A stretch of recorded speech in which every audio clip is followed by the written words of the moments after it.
नए साल में भी लोगों को बैंक और एटीएम से कैश की लिमिट में छूट के आसार नहीं हैं। मांग के मुताबिक नोटों की सप्लाई नहीं हो पाने के चलते 30 दिसंबर के बाद भी कैश की किल्लत जारी रहने के आसार हैं। कैशलेस को बढ़ावा देने के लिए जनता के लिए सरकार ने कैशलेस बनो इनाम पाओ योजना शुरू की है। सरकार ने लकी ग्राहक योजना और डिजिधन व्यापारी योजना शुरू की है, जिसके तहत 100 दिनों तक 15,000 लोगों को इनाम दिया जाएगा। 14 अप्रैल को बाबा साहब अम्बेडकर की जयंती पर सरकार मेगा ड्रॉ निकालकर विजेताओं का ऐलान करेगी। वित्त मंत्री अरुण जेटली ने कहा कि देश का कुल वार्षिक बजट करीब 20 लाख करोड़ और सरकार की आमदनी सिर्फ 16 करोड़ है। नोटबंदी और डिजिटल अर्थव्यवस्था से बजट घाटे की भरपाई होगी। जेटली ने 20 साल में 90% लोगों के पास मोबाइल होने का दावा किया है। जेटली ने कहा कि सेना पर आधा अधूरा खर्च होता है। हम सेना का बजट बढ़ाना चाहते हैं। समाजवादी पार्टी के प्रमुख मुलायम सिंह यादव ने खारिज कर दिया। मुलायम ने कहा कि समाजवादी पार्टी किसी भी पार्टी के साथ गठबंधन नहीं करेगी और पूरे राज्य में अकेले चुनाव लड़ेगी। कांग्रेस के साथ जो गठबंधन की बात चल रही है, अखिलेश यादव जी कह रहे हैं कि आपके ऊपर उन्होंने पूरा दारोमदार डाल दिया है। समाजवादी पार्टी किसी से समझौता नहीं, अकेले चुनाव लड़ेगी।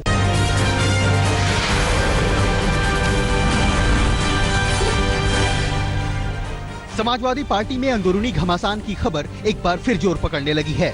विधानसभा चुनाव से ठीक पहले मुख्यमंत्री अखिलेश यादव ने शिवपाल यादव को नजरअंदाज करते हुए अपनी तरफ से 403 उम्मीदवारों की लिस्ट एसपी प्रमुख मुलायम सिंह को सौंप दी है।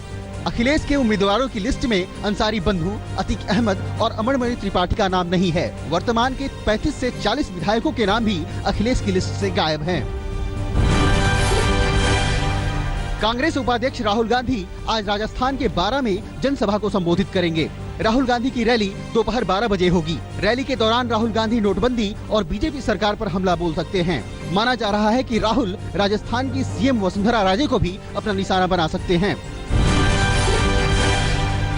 कांग्रेस उपाध्यक्ष राहुल गांधी आज दिल्ली में यूपी के कांग्रेस नेताओं से मुलाकात करेंगे। नोटबंदी को लेकर राहुल गांधी की पार्टी के वरिष्ठ नेताओं के साथ भी बैठक होगी। कांग्रेस देश भर में नोटबंदी के खिलाफ रैलियां करने पर भी विचार कर रही है। यूपी में विधानसभा चुनाव की सरगर्मियां तेज हो गई हैं। बीएसपी सुप्रीमो मायावती आज सुबह 11:30 बजे यूपी चुनाव पर प्रेस कॉन्फ्रेंस करेंगी। मायावती प्रेस कॉन्फ्रेंस में कांग्रेस और समाजवादी पार्टी के गठबंधन पर हमला बोल सकती हैं। प्रेस कॉन्फ्रेंस में मायावती नोटबंदी के खिलाफ केंद्र पर निशाना भी साध सकती हैं। पश्चिम बंगाल की मुख्यमंत्री ममता बनर्जी आज दिल्ली आ सकती हैं। ममता दिल्ली के नोटबंदी पर केंद्र के खिलाफ प्रदर्शन जारी रखेंगी। ममता बनर्जी बंगाल के मुद्दों पर राष्ट्रपति से भी मुलाकात कर सकती हैं। ममता ने राज्य में 1 जनवरी से हफ्ते भर तक मोदी हटाओ देश बचाओ कैंपेन का ऐलान किया है।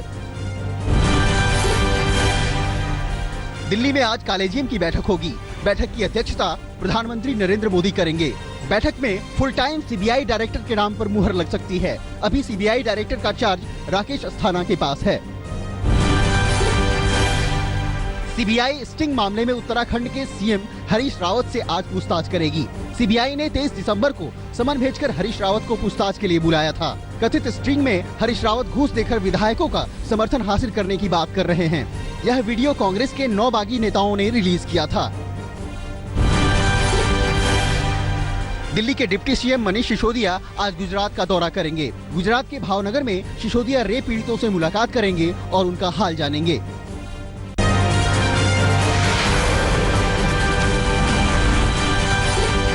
दिल्ली का Patiala house court national Herald case में अपना फैसला सुना सकता है। बीजेपी नेता सुब्रमण्यम स्वामी ने कोर्ट में अर्जी दायर कर सोनिया गांधी और राहुल गांधी पर नेशनल हेराल्ड अखबार की संपत्ति हड़पने का आरोप लगाया था और कांग्रेस व एसोसिएट जनरल लिमिटेड के वित्तीय दस्तावेज दिलाने के लिए अर्जी दायर की थी।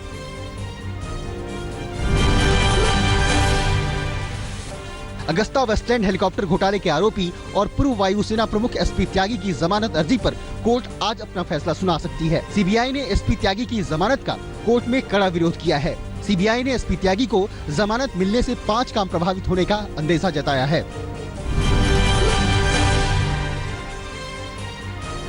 भारत आज सतह तक मार करने में सक्षम और परमाणु क्षमता से लैस बैलिस्टिक मिसाइल अग्नि 5 का प्रक्षेपण करेगा। यह प्रक्षेपण ओडिशा तट से दूर व्हीलर द्वीप से किया जाएगा। सतह से सतह तक मार करने में सक्षम अग्नि 5 मिसाइल 5000 किलोमीटर से अधिक दूर तक के लक्ष्य को भेदने में सक्षम है।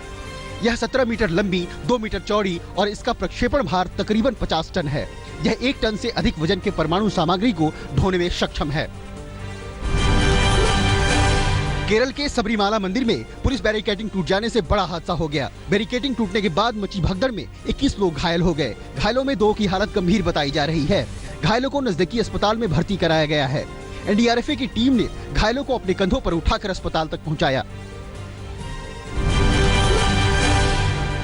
मध्य प्रदेश के भिंड में एक लापता बुजुर्ग की लाश मिलने के बाद जमकर बवाल हुआ। गोरमी इलाके से 17 दिसंबर को लापता हुए बुजुर्ग का लाश मिलने से लोग भड़क गए। गुस्साए लोगों ने 1 दर्जन से ज्यादा घरों में आग लगा दी। गुस्साई भीड़ को काबू करने के लिए पुलिस ने भीड़ पर हवाई फायरिंग और लाठीचार्ज किया। इलाके के तनाव को देखते हुए धारा 144 लगा दी गई है।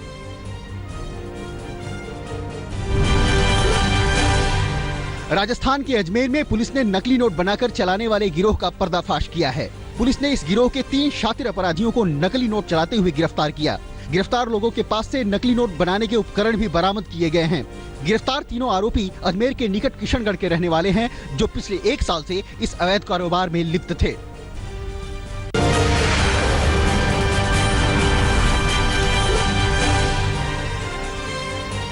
चुनाव आचार संहिता लागू होने से पहले यूपी के सीएम अखिलेश यादव ने इलाहाबाद में 1250 करोड़ के नए पुल को मंजूरी दी।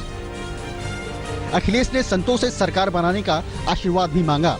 अखिलेश ने नोटबंदी पर फिर केंद्र सरकार की आलोचना की और कहा कि इससे देश की अर्थव्यवस्था थम गई है। अखिलेश ने कहा कि अगर मंदिरों में भी आयकर वाले जाने लगे तो दान देने वाले और मंदिरों के लोग सभी डरेंगे। कई मंदिर तो इस बात के लिए गर्व करते हैं कि हम पे सबसे ज्यादा चढ़ावा आता है। तो सोचो, वहां भी अगर इनकम टैक्स वाले लोग पहुंच गए और वहां भी एटीएम से या कार्ड से पैसा पहुंचने लगा तो लेने वाला भी पकड़ा जाएगा और देने वाला भी पकड़ा जाएगा। लखनऊ के गोमती नगर में पुलिस ने रियल एस्टेट कारोबारी की गाड़ी से 15 लाख के पुराने नोट बरामद किए हैं। कारोबारी के मुताबिक ये पैसा उसे जमीन बेचकर मिला था। बरामद नोटों में हजार के पुराने नोट शामिल थे। पुलिस ने आयकर विभाग को मामला सौंप दिया है। राजधानी दिल्ली समेत तमाम उत्तर भारत के राज्यों में तापमान लुढ़क गया है। श्रीनगर से लेकर शिमला तक मौसम की पहली बर्फबारी जारी है। पहाड़ों पर हुई बर्फबारी से मैदानी इलाकों का पारा लुढ़क गया। सामान्य से 60 डिग्री का तापमान गिरने से ठिठुरन बढ़ गई है। वहीं पहाड़ों पर पानी जमने की कगार पर पहुंच गया है। हिमाचल समेत तमाम पहाड़ी इलाकों में मौसम की पहली बर्फबारी हुई। पहाड़ों पर सफेद बर्फ की चादर ढक गई। कुफरी, फागू, नारकंडा, चंबा और किन्नौर में बर्फबारी दर्ज की गई। कुफरी में सड़क पर 2 इंच मोटा बर्फ जमने से ट्रैफिक धीमा हो गया। शिमला के माल रोड पर पर्यटकों ने सीजन के पहले स्नोफॉल का जमकर लुत्फ उठाया। उत्तराखंड में भी बारिश और बर्फबारी के कारण मौसम का मिजाज बदल गया। गढ़वाल मंडल के 4 धाम बद्रीनाथ, केदारनाथ, गंगोत्री और यमुनोत्री के साथ ही हेमकुंड साहिब, औली, धनोल्टी समेत कई इलाकों में कहीं जोरदार तो कहीं हल्की बर्फबारी हुई। कुमाऊं मंडल का पिथौरागढ़, बागेश्वर और नैनीताल की ऊंची चोटियों पर भी हिमपात हुआ।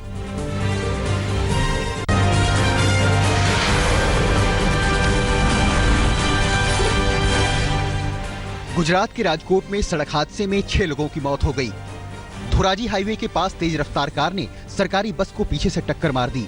हादसे में कार सवार 6 लोगों की मौत हो गई। सभी मृतक राजकोट के रहने वाले बताए जा रहे हैं। हादसे में बस में सवार 10 यात्री भी घायल हुए हैं। घायलों को अस्पताल में भर्ती कराया गया है। दिल्ली पुलिस ने लैपटॉप चोर गिरोह का भंडाफोड़ किया है। पुलिस ने इस गिरोह के 3 लोगों को गिरफ्तार किया है। गिरफ्तार लोगों के पास से 46 लैपटॉप बरामद हुए हैं। चोरों ने एक ट्रक से ये 46 लैपटॉप चोरी किए थे, लेकिन पुलिस ने ट्रक में लगे जीपीएस के जरिए चोरों को धर दबोचा। पुलिस इस गिरोह के बाकी लोगों की तलाश में जुटी है। बिहार के सहरसा में कुछ बदमाशों ने एक युवक की गोली मारकर हत्या कर दी। बताया जा रहा है कि मृतक राजेश घर से अपने ससुराल जा रहा था, तभी अपराधियों ने गोली मारकर हत्या कर दी। युवक की हत्या के कारणों का अभी तक पता नहीं चला है। पुलिस अपराधियों की तलाश में जुटी है। पटना पुलिस ने अवैध शराब की तस्करी के आरोप में 4 लोगों को गिरफ्तार किया है। पुलिस ने गिरफ्तार लोगों की कार से भारी मात्रा में शराब बरामद की है। आरोपी लोग कैब से विदेशी शराब को लोगों के घर पहुंचाते थे। पुलिस को आरोपियों की कार से हथियार भी मिले हैं।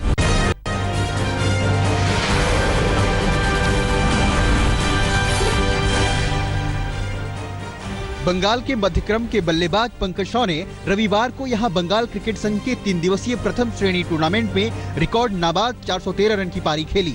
बारिशा स्पोर्टिंग की तरफ से खेल रहे 28 साल के पंकज ने अपनी पारी में 44 चौके और 23 छक्के मारे। पंकज शॉ 3 दिवसीय कैब लीग में 400 से अधिक का स्कोर बनाने वाले पहले बल्लेबाज हैं।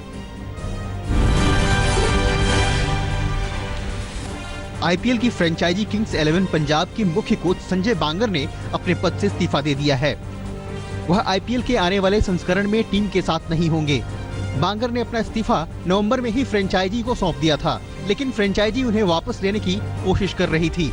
लेकिन बांगर को मनाने में नाकाम रहे किंग्स 11 पंजाब ने नए कोच की तलाश शुरू कर दी है।